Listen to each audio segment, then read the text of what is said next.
Bonjour, je suis avec Patrick Le Fur, conseiller régional de Bretagne et responsable départemental du Rassemblement national dans le Finistère. Car effectivement, nous sommes dans le Finistère, à Arzano, devant l'ancienne gendarmerie qui est juste derrière nous. Cette gendarmerie, elle a fermé le 1er août, il y a quelques semaines. Évidemment, l'État se désengage dans nos campagnes, abandonne les populations de plus en plus, ferme des gendarmeries. Mais cette gendarmerie ne va pas rester longtemps vide. En effet, nous venons d'apprendre que le préfet du Finistère a décidé d'installer ici, dans quelques jours, des dizaines d'immigrés clandestins. Oui, je dis bien des dizaines d'immigrés clandestins. Ce ne seront même pas des demandeurs d'asile. Ce ne sont pas des mineurs isolés accompagnés, vous savez, ces faux mineurs qui permettent aux clandestins de se faire régulariser. Non, ce sont des immigrés clandestins. Et ici, on va faire des travaux, bien évidemment, pour les accueillir. Parce que les gendarmes, eux, pouvaient se satisfaire de ces logements, mais pour les immigrés clandestins, il faut refaire les peintures, il faut refaire l'ameublement, etc.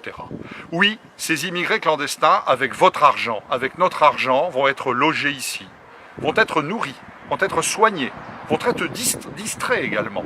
Des bus vont venir tous les matins vers 9h, 10h pour aller les emmener au bord de la mer, au Mont-Saint-Michel, à Disneyland.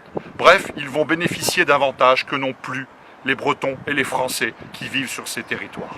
L'État nous dit qu'il n'y a plus d'argent. Effectivement, il nous dit qu'il n'y a plus d'argent pour la police, il n'y a plus d'argent pour la gendarmerie, il n'y a plus d'argent pour les EHPAD, il n'y a plus d'argent pour nos petits retraités, il n'y a plus d'argent pour aider nos agriculteurs. Par contre, de l'argent, il y en a beaucoup pour installer partout chez nous, dans nos villages, ici, en Bretagne, dans le Finistère, pour installer des immigrés entrés clandestinement en France. Chers amis, nous sommes face à un véritable scandale qui doit provoquer la colère des Français.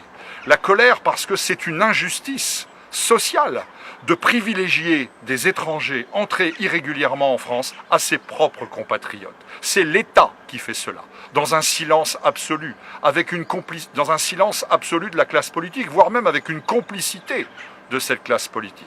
Seul le Rassemblement national de Marine Le Pen combat cette folle politique d'imposer dans nos villages des immigrés. Alors on nous dit, ce seront uniquement des jeunes hommes. Tiens, des jeunes hommes. Mais on pensait qu'ils fuyaient la guerre.